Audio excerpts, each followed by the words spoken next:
Blog Talk Radio.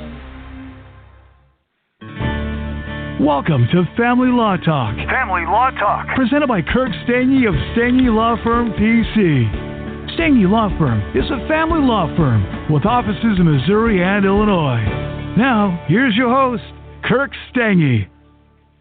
Welcome to Family Law Talk. The topic today is hyphenated last names in paternity cases, and this is based on an article on familylawheadquarters.com dated May 22nd, 2016, with the same title. So, as a follow-up to the episode, you can go to familylawheadquarters.com and you can read the article as a follow-up. But let's go ahead and jump right in. Paternity cases are very common cases in family law in the United States. 40% of kids are currently born out of wedlock, and obviously that number can change a little bit and fluctuate, but it's been fluctuating up if you look at it over the last few decades. So there's been a pretty drastic rise in the out-of-wedlock birth rate in this country. And obviously in paternity cases, there's some common issues that ultimately end up being addressed. One, in some cases, there can be a question about who the father is. Sometimes that can be a real issue. In other cases, you get into issues about child custody. So how is child custody going to work? How is child support ultimately going to work? And those become pretty big issues as well, and I think are pretty commonly understood by most folks. But one of the other issues that can come out there in a lot of these paternity cases and be big issues, which is the last name of the minor child. When a child is born, obviously the mom is going to complete a birth certificate and is going to select a name for the child. In some cases where the parents are unmarried, the mom might go ahead and put the dad's name on the birth certificate, and this can ultimately not be an issue at all. Both parties are satisfied and happy in terms of how things are going to work. But in some cases, the mom might opt to put her last name on the minor child's birth certificate. And in some cases, this can turn out to be a real big issue because the dad is not pleased with that. So you have a mom, in some cases, who's wanting to put her name on the birth certificate, and you have a dad on the flip end that wants his name on the birth certificate. So part of a paternity case or a child custody case between unmarried parents can revolve around what is the last name of the child going to be, and parties will litigate this. In some cases, they will go to trial on this in some cases, and ultimately this can be a really contested issue in terms of the resolution of these types of cases. And so really the question is this, is in what do judges do with these cases? How do they look at them? Obviously the laws are going to vary in every state, so it's very important to speak with an attorney in your particular state to be kept up to date on the ins and outs of the law in terms of statutes or case law or whatnot, in terms of how this might work in your jurisdiction. Different judges obviously can look at different criteria and be more concerned about one thing or another. And so I can give some general principles here today in this podcast, but obviously the specifics in terms of how this is going to work is going to be fact-based, based on the particulars of your case, and again, based on the law in your jurisdiction, and then in terms of what a specific judge might be looking at. But in a general sense, courts have to look at what's in the best interest of the child when you get into an issue of a name change. So what's in the best interest of the child? Again, this can be very fact-based, and courts can very much look at various different criteria in terms of coming into what's in the best interest of the child, including, how actively involved is this father? Is this a father that's going to be in the child-rearing process for the long haul? In other words, is this a dad with good motives, a dad who wants to be involved, who loves a child? That's obviously something a court's going to look at. They can look at support issues in terms of, is this a dad that's provided financial assistance as well? Obviously, the more financial assistance a dad has provided or is willing to provide can be something that a court would look at.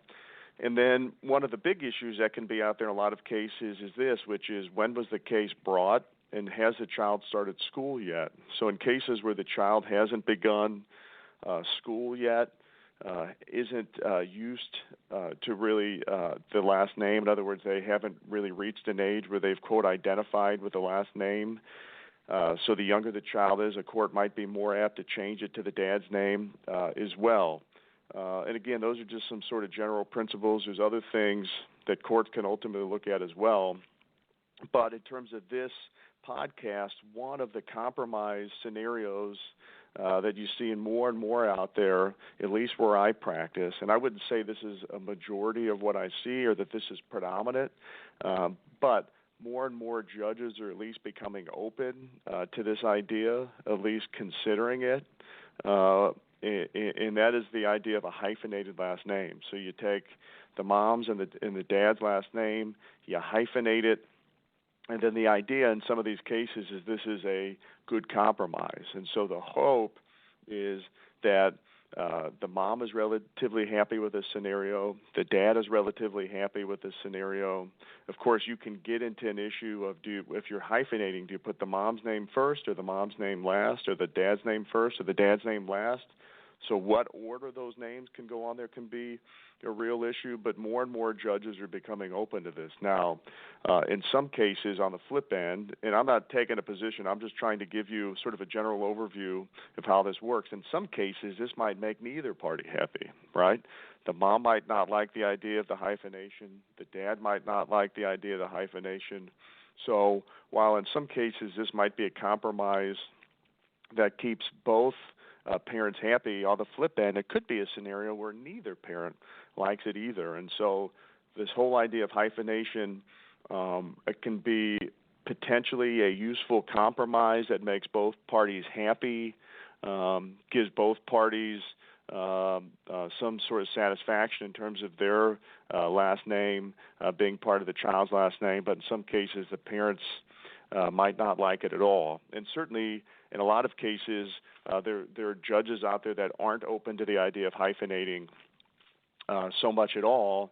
And certainly hyphenating isn't a requirement based on the laws in most states, at least to which I'm aware. But again, in a lot of jurisdictions, the court has the ability to do it if they find that ultimately it's in the child's best interest. So, again, definitely an interesting topic. In society, you might sort of notice more and more sort of an increase in hyphenated last names. Obviously, some folks who get married, the wife might decide to hyphenate her name versus just taking the husband's last name. So that's a common reason for the increase in hyphenated names, perhaps. But another common one is coming out of these paternity cases between unmarried parents. There are more and more cases where hyphenation's taken place. And certainly from my experience, at least, it's not the majority of the cases that the judges hyphenate the last name. To me, it's still the minority. But from my personal experience, I've seen this become more and more common at the same time in a minority of cases.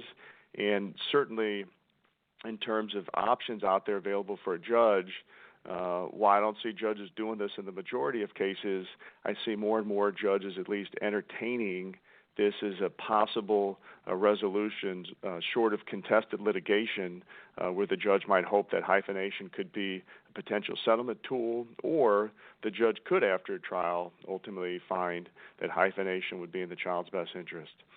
This is the topic today. Again, hyphenated last names in paternity cases is a follow-up to this episode. You can go to familylawheadquarters.com, read the article dated May 22nd, 2016. So thanks for tuning in. Stay tuned for our next episode of Family Law Talk coming up. Thank you very much. Thank you for listening to Family Law Talk with Kirk Stange. Visit StangeLawFirm.com for more about today's topic or to put Stange Law Firm to work for your family today. The choice of a lawyer is an important decision that should not be based solely upon advertisements. Neither the Supreme Court of Missouri or Illinois reviews or approves certifying organizations or specialist designations. The information you obtain on this podcast is not, nor is it intended to be legal advice. You should contact an attorney for advice regarding your individual situation. We invite you to contact us and welcome your calls, letters, and electronic mail. Contacting us does not create an attorney-client relationship.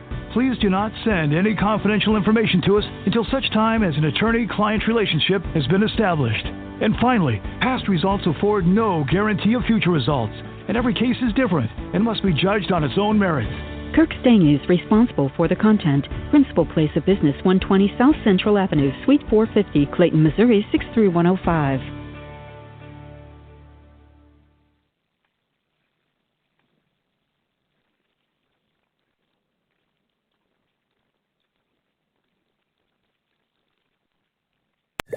Deep underground, the Jelly Belly factory, Bibi is in her secret laboratory creating the weird and wild flavors of Bean Boozled. I've done it again! Is it pomegranate or old bandage?